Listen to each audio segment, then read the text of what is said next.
अमीर बनने के लिए गरीब की तरह मेहनत करना पड़ता है।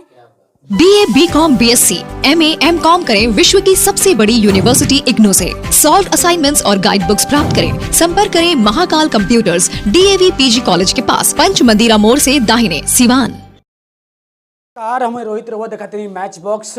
लगातार हम 10th के बच्चा जितना लोग बाटे बिहार विद्यालय परीक्षा समिति के द्वारा 2-3 दिन पहले अभी रिजल्ट आउट भइल बाटे और काफ़ी ज़्यादा रहुआ देख सकता नहीं कि बहुत सारा ऐसा बच्चा बच्ची वालों काफ़ी अच्छा मार्क्स ले आयल वालों 400+ नंबर ले आयल वालों। बहुत सा जगह अब हम घूम के देखनी। अभी हम जहाँ मौजूद बानी पकुलिया पंचायत के ढेबर गाँव बाटे, जहाँ आज़ाद साइंस कोचिंग प्रोग्रेस के जो टीचर बानी वहाँ के जो संस्था बाटे वहाँ के संस्था में लगभग बहुत ऐसा बच्चा बच्चे वालों जिन 400+ नंबर ले वालों।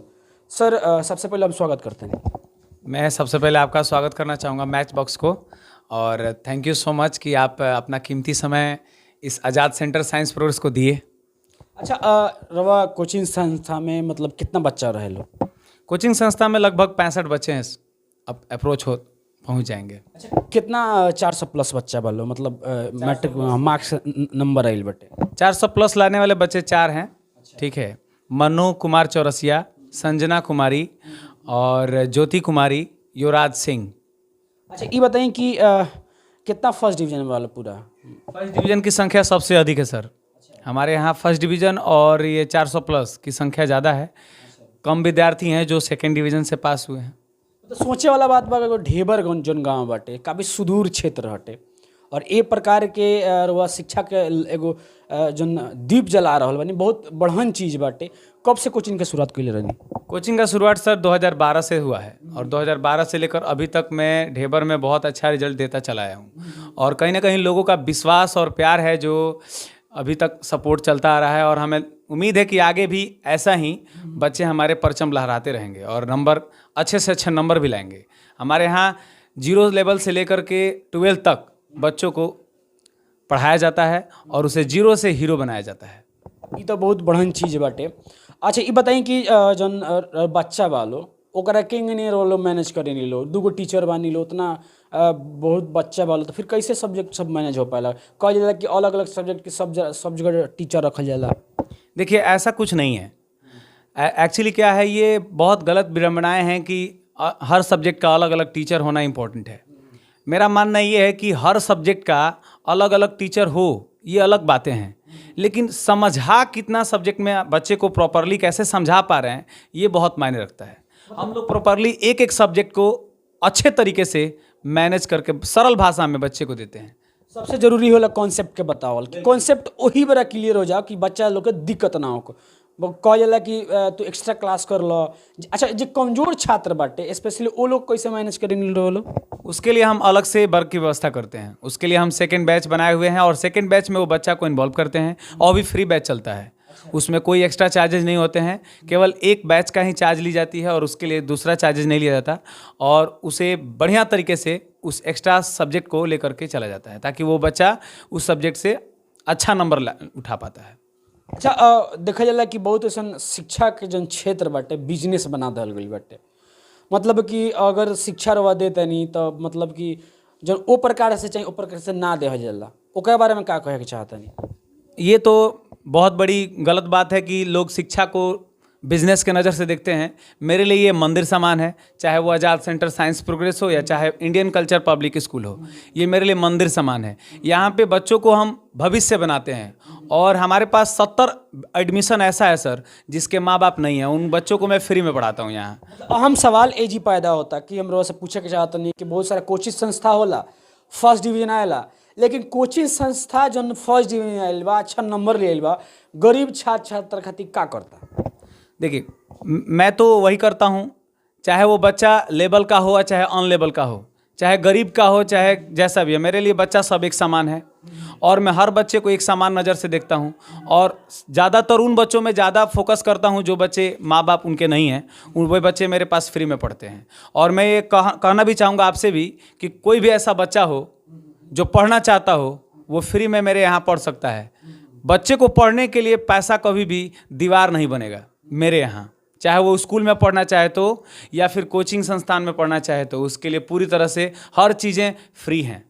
बहुत बढ़न चीज होला, कैसे कि गरीब ऐसा छात्र छात्रा भी होला, अच्छा नंबर ले आला, अच्छा मार्क्स ले आला, आगे के जन पढ़ाई होला गार्जियन सपोर्ट ना कर पाला, जना के वजह से वो पढ़ाई लिखाई ना कर पाला। लेकिन ऐसा कोशिश संस्था के ऐसा डायरेक्टर के बहुत जरूरत बटे। अब चलिए जौन बच्चा वालो मिलाए जा रहा बनी और सबसे हम पूछेम कि कितना कितना नंबर ले लो, तहर का नाम पड़ी? सबसे पहले मैं आपका धन्यवाद कहना चाहता हूँ, ताकि आप लोगों की वजह से मुझे कुछ कहने का मौका मिला है। सर, मेरा नाम मनु कुमार चौरसिया है, मैं बेला गोविंदापुर का निवासी हूँ और मैं इस मुकाम पे खड़ा हूँ। मुझे खुद पे बहुत प्राउड फील हो रहा है। मेरे दादाजी मुझे शुरू से ही मतलब पढ़ाई में ज़्यादातर मेरे दादाजी का ही हेल्प रहा है। मेरे पिताजी का नाम मनोज कुमार चौरसिया है, वो एक मतलब प्राइवेट जॉब करते हैं। मेरी माता का नाम शीला देवी है, वो एक सिंपल सी मतलब हाउसवाइफ है। और जो अभी मैं मेरे टीचर की वजह से, मेरे जो टीचर्स थे काजल मैम और BK मौर्य सर, वो हम लोगों का कॉन्सेप्ट पहले ही क्लियर कर मतलब क्लास में ही क्लियर करा देते थे।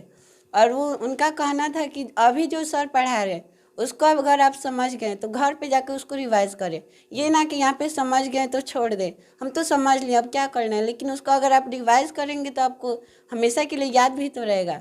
और कुछ बच्चे होते हैं जो एग्ज़ाम के नज़दीक जाकर पढ़ाई करना मतलब बिल्कुल बंद कर देते हैं, कहते हैं कि अब एग्ज़ाम आ गया, पढ़ाई की क्या टेंशन है, एग्ज़ाम अपना सिंपल सा देंगे निकल जाएंगे।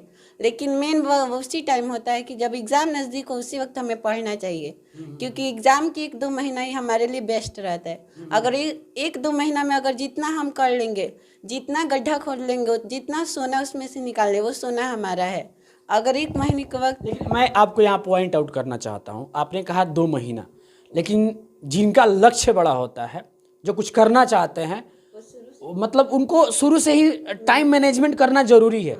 क्योंकि इस समय आप 10th क्लास में हैं और आपको लगता है कि 2 महीने मैंने काफ़ी ज़्यादा पढ़ाई कर लिया, रगड़ लिया, सारा चीज़ कर लिया, लेकिन अब आपको जब आगे जाना है तो टाइम मैनेजमेंट बहुत ज़्यादा जरूरी है कि कैसे हम टाइम मैनेजमेंट करें। एग्ज़ाम आता है सर पे तो अभी से नहीं, एग्ज़ाम रहेगा तब उस समय तैयारी करेंगे, ऐसा बात नहीं होना चाहिए। ऐसा बात होना चाहिए कि एक एक टाइम, एक एक पल मेरे लिए वो अनमोल है, मुझे उसे मैनेज करना है। अभी जो मैं इतना मार्क्स गेट मुझे थोड़ा कम लग रहा है। मैं चाहता हूँ कि अगले बार जो 12th में मैं एग्ज़ाम दूँ उसमें मैं 90% ला कर दिखाऊँगा और इससे ज़्यादा मार्क्स गेट। आपका क्या लक्ष्य है, आप बनना क्या चाहते हैं? सर, मेरा CA है। अच्छा, चार्टर अकाउंटेंट। यस। मतलब आपको आगे चल के BCom या लेना होगा, ICOM लेना होगा, तब तो आप CA की तैयारी कर पाएंगे।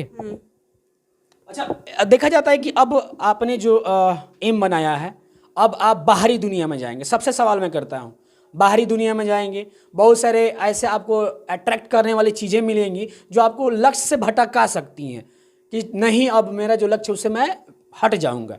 तो आपको क्या लगता है कि आप अपने आप को उस टाइप से मैनेज कर पाइएगा कि अपने लक्ष्य तक पहुँच जाइएगा? हाँ, हम पहुँच जाएंगे, क्योंकि अगर जितनी भी हमें किसी की तरफ उतना अट्रैक्ट नहीं होना चाहिए कि हमें अपना लक्ष्य भूल जाएं। हमें पहले अगर हम अपने लक्ष्य को पा लिए तो हमें जो चीज़, जो वस्तुएं हमें पसंद है वो हम ले सकते हैं। लेकिन अगर कोई सफल व्यक्ति ही ना बने तो जो हमें अट्रैक्ट करे, बाद में वो वही उसी के लिए हमें पछताना पड़ सकता है कि क्या हम वो क्यों किए। उसके लिए हम पहले पढ़ लेते, अच्छा बन जाते, उसके बाद उसके पीछे पड़ते। अच्छा, आज आपको नहीं लगता कि आजकल सारे बच्चों में ये सारी कमियां हैं टाइम मैनेजमेंट का? क्योंकि जब से सोशल मीडिया है या मोबाइल्स वगैरह हैं तो अपना टाइम मैनेजमेंट नहीं कर पाते हैं, और बाद में चल के क्या होता है, जब रिजल्ट का समय आता है, जब पढ़ाई करने का वक्त आता है तो वो मतलब कि समझते हैं कि अब पास हो जाएंगे। इसके बारे में क्या बोलना चाहेंगे आप?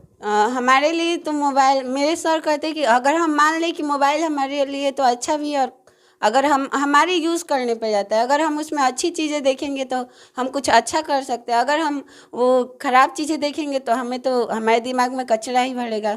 इससे अच्छा है कि हम अपने लक्ष्य के प्रति कुछ वीडियोस देखें, जो आजकल के यूट्यूबर, उस पर कितने अच्छे अच्छे टीचर भी हैं, उनसे कुछ सपोर्ट मिले। हम ज़्यादातर हम भी ये ऑनलाइन कुछ क्लासेस है जिसके यूट्यूब से भी कुछ क्लास लिए थे। ज़्यादातर हमारे टीचर ऑब्जेक्टिव पे ही फोकस करवाए थे, जिसकी वजह से हमारा आज इतना 425 रिजल्ट आज दिख रहा है। बहुत अच्छी बात है। बाबू, आपका क्या नाम पड़ेगा?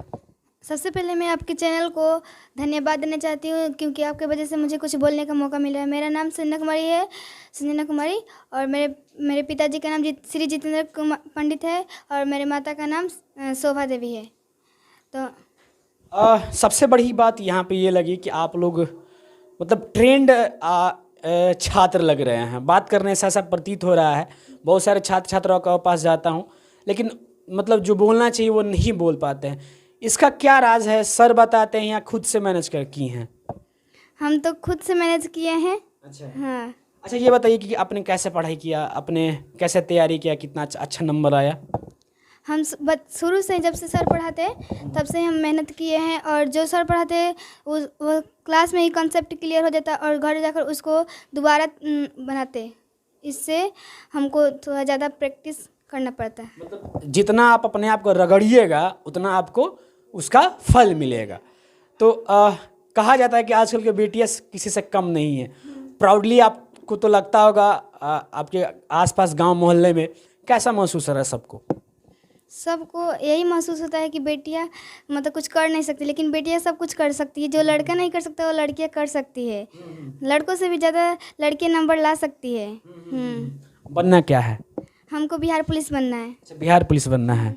तो तैयारी कुछ दिन के बाद से करिएगा कि इंटर पास से करिएगा कि अभी से ही लग जाना है? इंटर पास करके। अच्छा। और एक बात याद रखिएगा, टाइम मैनेजमेंट जीवन में सबसे अधिक जरूरी है। Time management. आपका क्या नाम पड़ेगा? मेरा नाम ज्योति कुमारी पड़ेगा। मेरा पिताजी का नाम श्री राजकेश्वर शाह और मेरी माता के नाम श्रीमती ज्ञानती देवी पड़ेगा। मैं बेला गोविंदापुर की रहने वाली हूँ। अच्छा, ये बताइए कि आपका नंबर कितना है? मेरा नंबर 409 है। अच्छा, 409 है। कैसे पढ़ाई की, कितना घंटा सेल्फ स्टडी करती थी? मैं घर पे सेल्फ स्टडी 8 से 10 घंटा करती थी। अच्छा, इतना कर लेती थी? मतलब टाइम मैनेज कर लेती थी 8 से 10 घंटा? कैसे मैनेज करती थी? और जाते थे यहाँ से पढ़ के 10-11 बजे कोचिंग से छूटते थे तो खाना खाकर पढ़ने बैठ जाते थे, फिर थोड़ा सा रेस्ट लेकर फिर पढ़ने बैठते थे और 3 बजे से सर कोचिंग रखते थे। तो आते थे, फिर छुट्टी होता था तो फिर जाते थे, थोड़ा मम्मी संग हेल्प कराते थे काम में। और फिर शाम को पढ़ने बैठते थे। 8 बजे से 10 बजे उठते थे तो खाना खाते थे और फिर सब सो जाते थे तो 11 बजे तक मतलब 11:30 बजे तक पढ़ती थी। फिर थोड़ा देर सो के 3:30 बजे मैं जगती थी याद करने के लिए। ये सुबह में याद करने से मतलब अच्छे से याद हो जाता है, इसीलिए मैं सुबह में याद करती थी ज़्यादा। लक्ष्य के प्रति पागल होना, मतलब यही कहा जाता है क्योंकि कोई भी बच्चे के लिए लक्ष्य के प्रति पागल होना जरूरी है। क्योंकि पढ़ाई आपको क्या लगता है जीवन में कितना ज़्यादा जरूरी है? बहुत ज़्यादा जरूरी है। पढ़ाई बिना कुछ नहीं है और पढ़ाई नहीं करेंगे तो हम किसी के मतलब आगे झुकना ही पड़ेगा हमें, और हम पढ़ेंगे तो किसी के आगे खड़े ठीक से हो सकते हैं और हमें मतलब अच्छा रहेगा। अच्छा, ये बताइए आपको बनना क्या है? मुझे IPS बनना है। IPS बनने के लिए जी तोड़ तैयारी करनी पड़ती है। तो आपको क्या लगता है कि अब आप अपने आप को मैनेज कर पाएंगे? जिस प्रकार से अभी आध घंटा पढ़ने का आपको वो जुनून है उससे ज़्यादा बढ़ाना पड़ता है, क्योंकि IPS बनने के लिए 18-18 घंटे 22-22 घंटे अपने आप को तपाना पड़ता है, अपने आप को उस लायक बनाना पड़ता है। क्या बना पाएंगी? यस सर, मैं बना पाऊंगी। अमीर बनने के लिए गरीब की तरह मेहनत करना पड़ता है। बहुत अच्छा, बात करके बहुत अच्छा लगा मुझे, क्योंकि ऐसे बच्चे अगर होते हैं ना तो बात करने में भी अच्छा लगता है। और जैसा हम माहौल बच्चों को देते हैं वैसा बच्चे सीखते हैं। तारीफ करना होगा सर का, क्योंकि इन्होंने ऐसा माहौल दिया, बच्चों को इस लायक ऐसा बनाया, तब जाकर ऐसा रिजल्ट बना। बहरहाल वीडियो कैसा लगा कमेंट बॉक्स में लिख के जरूर बताएं और वीडियो को ज़्यादा से ज़्यादा शेयर करें। नमस्कार।